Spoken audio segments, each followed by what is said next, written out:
Emily caught sight of it, while we were at a restaurant bar, hashing out travel plans with another woman. Oh, I could see the realization dawning on her face. Yet even when confronted with evidence of his infidelity, my husband Donald refused to drop his defiant demeanor. In an instant, the foundation we'd meticulously built over 15 years crumbled. In this modern era, I found myself relegated to the role of a full-time homemaker, residing with his parents just as we had done year after year. Sacrificing the job I cherished at a publishing company where I once found fulfillment, I now spent my days shuttling between hospital visits with my parents and orchestrating meals to fit everyone's schedules. My existence mirrored that of a glorified housemaid, devoid of personal time. The only sanctuary I could claim was within the confines of our bedroom. Despite the spaciousness of our abode, I felt suffocated by the demands of this life. Yet I had chosen it willingly, driven by the desire to be by my husband's side. The thought of leaving never once crossed my mind. So when my adulterous husband nonchalantly suggested divorce, I found myself speechless, more dumbfounded than enraged. This is the tale of Sophie Johnson, turning 40 this year, bidding adieu to the husband with whom she'd shared 15 years, and embarking on a journey to rebuild her life from scratch. It all commenced 2 months prior, on the 25th, a date earmarked as payday for him, toiling away at an electronics manufacturer. Typically, his earnings would find their way into our joint account from which I managed our monthly expenses, doling out an allowance to him. However, on that fateful day, his salary failed to materialize in our shared coffers. I brushed it off initially, attributing the anomaly to a mere glitch. Yet, upon his return home that evening, I broached the subject with him, only to discover that he had redirected his earnings to a personal account. "But what about our bills?" I implored, bewildered by this sudden deviation from our established routine. He shrugged off my concerns with casual indifference, assuring me that he would cover whatever expenses arose. His back turned to me, he proceeded to undress, a tangible barrier erected between us. Questions swirled within my mind. Why the secrecy? Why the sudden distrust? In our decade and a half together, we had never encountered such a breach of transparency. We had diligently saved in our joint account, rendering any delays inconsequential. Yet here we were, grappling with a rift born of financial autonomy. As I attempted to reconcile his actions with our shared history, he lashed out, his words dripping with disdain. "It's my hard-earned money," he spat, dismissing my concerns as unwarranted reproach. In the ensuing weeks, our discord intensified. His nocturnal absences grew more frequent, his excuses increasingly flimsy. The harmony we once enjoyed dissolved into acrimony, leaving me to ponder where it all went awry. As the days stretched into weeks, I found myself shouldering the blame, questioning my own inadequacies. How had a seemingly innocuous incident spiraled into such profound estrangement? Then, one day, it all came crashing down.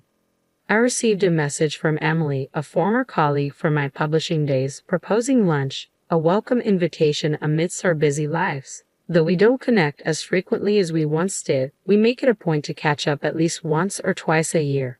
So 2 days later, we found ourselves seated in a quaint cafe in the neighboring town. Our conversation drifted to the recent transition of my in-laws into a care facility, a topic that weighed heavily on my mind. Emily listened attentively as I recounted the adjustments and challenges of this new phase in my life.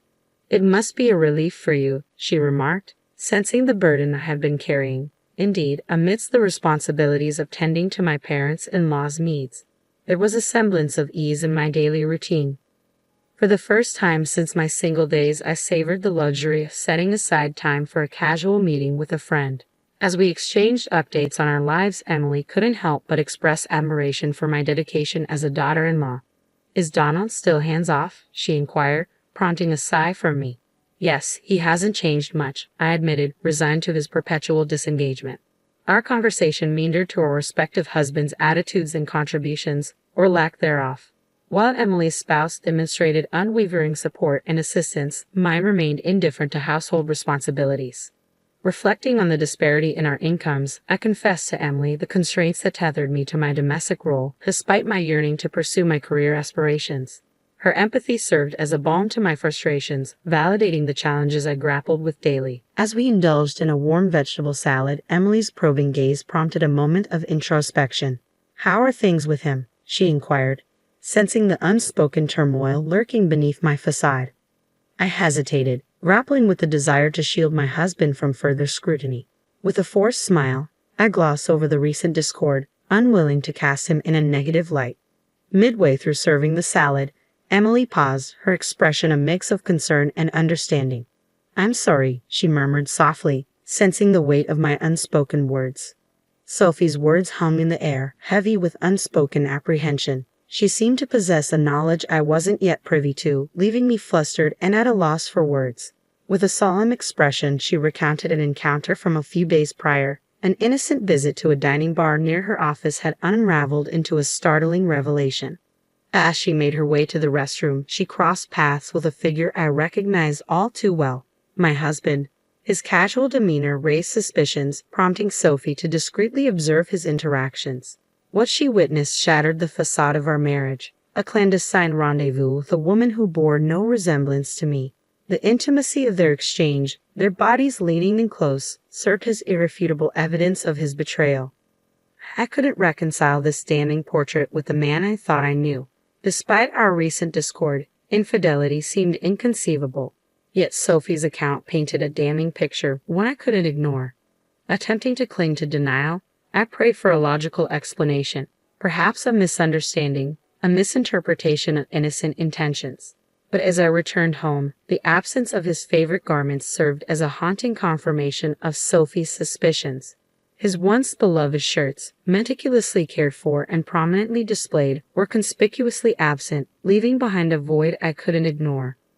With a heavy heart, I confronted him, grasping at straws in a desperate bid for reassurance. His response was measured, his gaze fixed on the flickering screen before him, betraying no hint of guilt or remorse. As I stood before him, grappling with the harsh reality of his deceit, an email notification pierced the silence. It was from Sophie, a cruel confirmation of her findings. A reservation at a Malibu hotel, complete with a lavish dinner, a stark testament to his infidelity. In that moment, the ground shifted beneath me, the world I knew crumbling into shards of betrayal and shattered trust. Despite the lingering embers of hope, I couldn't deny the truth staring me in the face. My husband's deception, once concealed in the shadows, now lay bare before me, a painful truth I could no longer ignore. As I placed his drink on the table, I posed the question that had been gnawing at me, hoping for some semblance of reassurance. His response, though seemingly innocuous, carried a weight of unease. For the past month, since that fateful payday, his demeanor had grown increasingly distant. Yet now, as I inquired about his missing shirt, he met my gaze head-on, an unusual display of engagement amidst his recent aloofness. My search for the elusive garment yielded no results, leaving me no closer to deciphering his enigmatic response. His nonchalant dismissal only fueled my suspicions, igniting a familiar sense of unease that simmered beneath the surface. "Off for a long weekend, aren't you?" I ventured, unable to shake the nagging doubt that plagued my thoughts. His vague response only deepened my skepticism, casting doubt on the veracity of his words. As memories of Emily's ominous warning resurfaced, the pieces of a troubling puzzle began to coalesce. The mention of Malibu, the allure of a prime-grade steak, all too familiar now, like the echoes of a foretold prophecy. Before I could censor myself, the words spilled from my lips, a culmination of mounting frustration and betrayal. His reaction, a fleeting glimpse of the man I once knew, dissolved into a mask of wariness and resentment. In the ensuing silence, punctuated only by the hum of the computer, I found myself engulfed in a maelstrom of emotions. His accusatory gaze bore into me, a reflection of the simmering tension that lingered between us. Rummaging through a room in a desperate bid for answers, I grappled with the painful realization that some truths were too painful to confront. Despite my efforts, the evidence remained elusive, flipping through my fingers like grains of sand. As his words hung heavy in the air, I couldn't help but wonder what else lay hidden, leaving me grappling with the stark reality unfolding before me. In moments like these, I expected him to stumble over his words, to offer feeble excuses in a futile attempt to salvage what remained of our fractured trust. But instead, his response was callous, his demeanor unyielding as he met my disbelief with defiant silence. "What's the point?" he retorted, his words laced with contempt, leaving me reeling in disbelief. As he hurled accusations my way, I felt the weight of his words like a physical blow, my head throbbing with the strain of it all. And then, with chilling indifference, he uttered those damning words. "I'm okay with getting a divorce." In an instant, the facade of our marriage crumbled, leaving behind a bitter taste of betrayal. From that day forward, he treated me with a cold indifference, his indifference a cruel reminder of the chasm that had formed between us. As he brazenly communicated with his paramour in my presence, I couldn't help but wonder, was this the man I had devoted myself to for the past 15 years?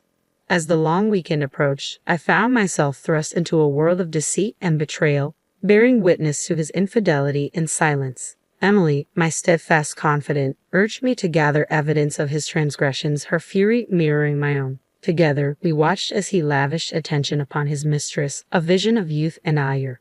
With each tender caress, each whispered promise, my heart shattered anew, the realization of his betrayal cutting deeper than I ever thought possible. As Emily captured the damning evidence on film, I couldn't help but wonder, was this the man I had pledged my life to? The truth, once concealed beneath layers of denial, now lay bare before me, leaving me to grapple with the harsh reality of his deceit. I left promptly, my heart heavy with each step as I trailed behind them, capturing their every move with my phone camera. From the moment he picked her up outside her apartment to their leisurely stroll arm in arm along Monterey Bay, I documented their every interaction, each click of the shutter accompanied by a pang of sadness. Despite the ache in my chest, I couldn't bring myself to shed a tear. Instead, I found myself transfixed by the sight of his joyful expression, a stark contrast to the turmoil raging within me. This was my day, a day tainted by betrayal and heartache. As they disappeared into the hotel, I grappled with a flood of emotions. Was this all a waste? Had I squandered 15 years of my life on a lie? If only I had known, if only I had the strength to walk away sooner. But hindsight offered little solace as I faced the harsh reality of my crumbling marriage. In the silence that followed, Emily's voice cut through the turmoil, her sudden energy a stark contrast to my despair. With each call she made, each meticulous arrangement she orchestrated, I felt a glimmer of hope amidst the chaos.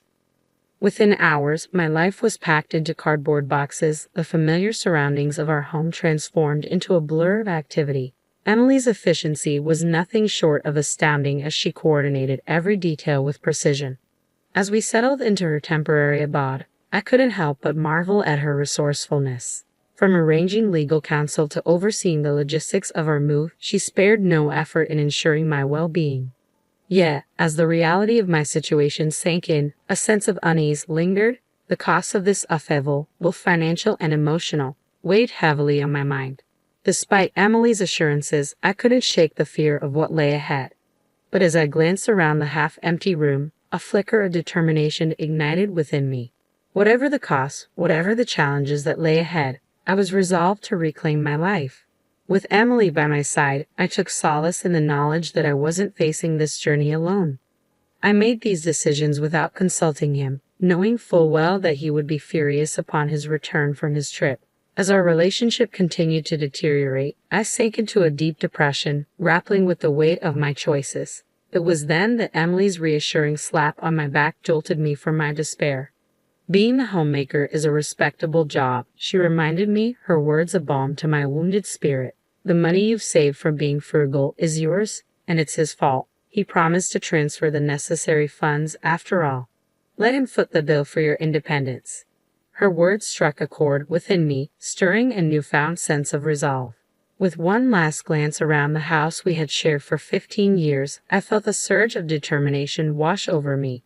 Perhaps I had underestimated my own strength all along.